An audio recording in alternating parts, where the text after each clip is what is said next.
Welcome to Sanjana's Education Strategies. Learn the trade secrets to cover vast concepts in no time. If you like the video, please do like, share, and subscribe. How to prepare bases. So these things you have to just keep in mind. One is metal plus oxygen, it gives a base. Okay, next reactive metal, we have to take some reactive metal like sodium, etc. Then when it reacts with water, it gives base or alkali plus hydrogen. Metal oxide plus water, it gives base or alkali. Salt solution plus base or alkali. Okay, we are taking a base which is a alkali. Okay, which is a alkali meaning its hydroxide is soluble in water. Okay, salt solution plus metal hydroxide which is soluble in water gives basic hydroxide plus normal salt. Metallic sulfide plus oxygen on decomposition, on heating, it gives metal oxide plus sulfur dioxide. Next is metal carbonate. Metal carbonate on heating, it decomposes to give basic oxide plus carbon dioxide. Metal nitrate on heating, on decomposing, it gives basic oxide plus nitrogen dioxide plus oxygen. So using this, we can do many formulas. Okay. Okay, now we'll see the preparation of bases. Okay, this is about the preparation of bases. So, metal plus oxygen gives bases. Okay, reactive metal plus water, it gives base or alkali plus hydrogen. Now we'll write examples for this too. Okay, now just listen to this. Metal plus oxygen, it is giving a base. Now I am taking a metal. Okay, say I am taking sodium. When it reacts with oxygen, it gives sodium dioxide. Okay, next is sodium oxide. Next, reactive metal plus water. Reactive metal plus water, it is giving a base or alkali and hydrogen. I am taking a reactive metal sodium. You can take sodium, potassium or calcium. Okay, your wish. Any of this with oxygen. Okay, sorry, this with water, H2O. Okay, with water, it gives sodium hydroxide, then potassium hydroxide, calcium hydroxide plus hydrogen is evolved. Okay, next metal oxide plus water. Next is metal oxide plus water, it gives base or alkali. So I'm writing metal oxide, say Na2O, metal oxide plus water, it is giving a base or alkali, that is sodium hydroxide. Now this is a alkali, right children? Because why? It is soluble in water. It is a metal hydroxide which is soluble in water. So I can call it as a alkali or a base. Understood?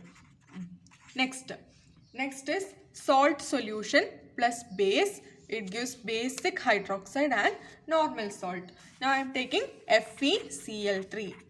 FeCl3 plus sodium hydroxide, a base, gives basic hydroxide, meaning FeOH thrice plus NaCl, a normal salt, NaCl. Next, metallic sulfide. Metallic sulfide plus oxygen, on decomposition it is giving metal oxide plus sulfur dioxide. So metallic sulfide, ZnS plus, okay, O2, oxygen, on decomposition, on heating, thermal decomposition, it is giving ZnO, that is metal oxide plus sulfur dioxide.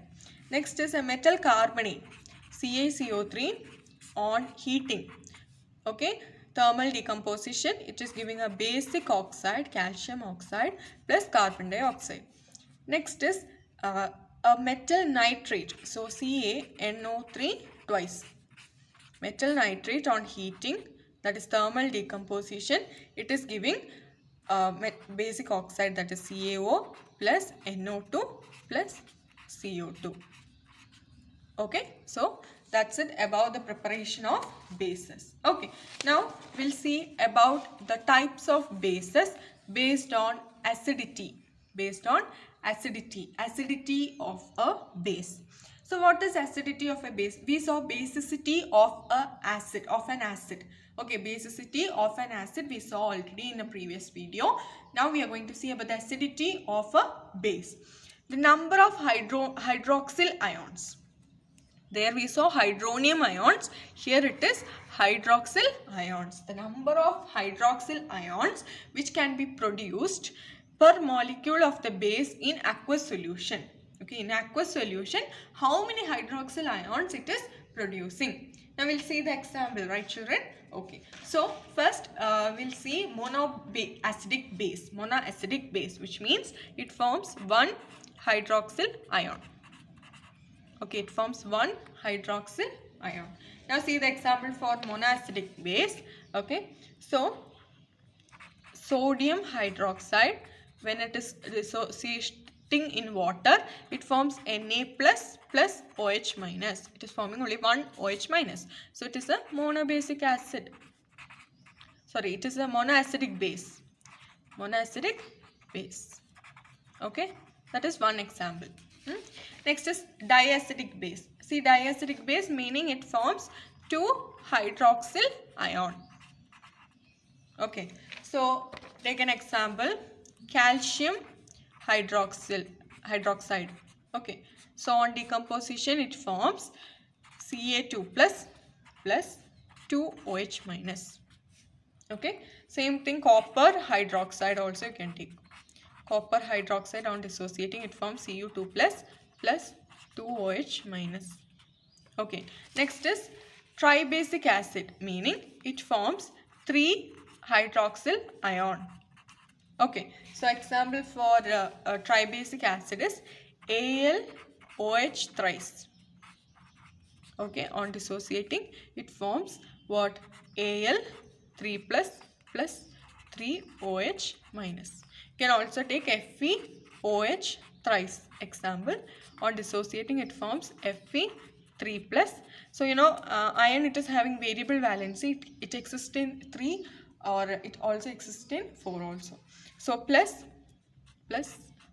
3OH minus. Okay, this is all reaction based on acidity of a base. Okay, now this is over. Next we'll see about indicators. So indicators of acid and base. We are having different indicators for acid and base. So I have listed it out. So just listen first. First you have to learn the name of indicators. Okay, what are the indicators we are all having? So first, litmus paper. We are having litmus paper. Okay, litmus paper, it is of two colors. One is blue, red. Okay, if it is a blue litmus paper, okay, if you are bringing it near acid,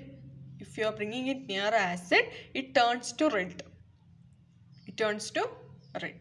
If you are bringing a red litmus paper near an acid, that color will not change. It will be red only.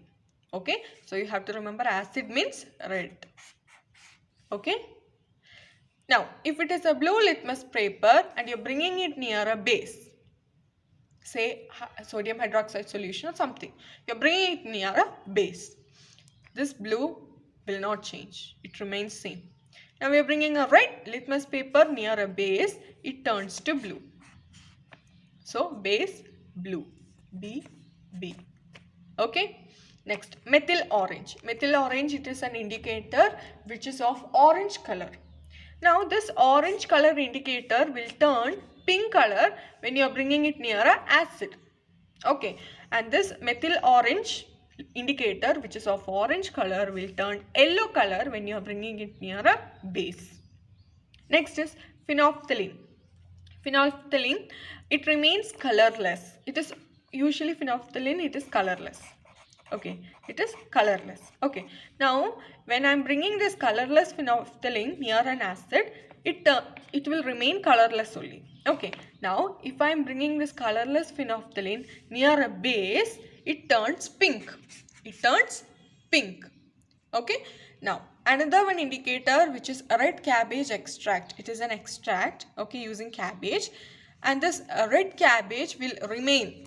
In the name itself it is given, it is red in color. Okay, this red cabbage remains red if you are bringing a acid near it. if you're bringing a acid near it, and it will change to green.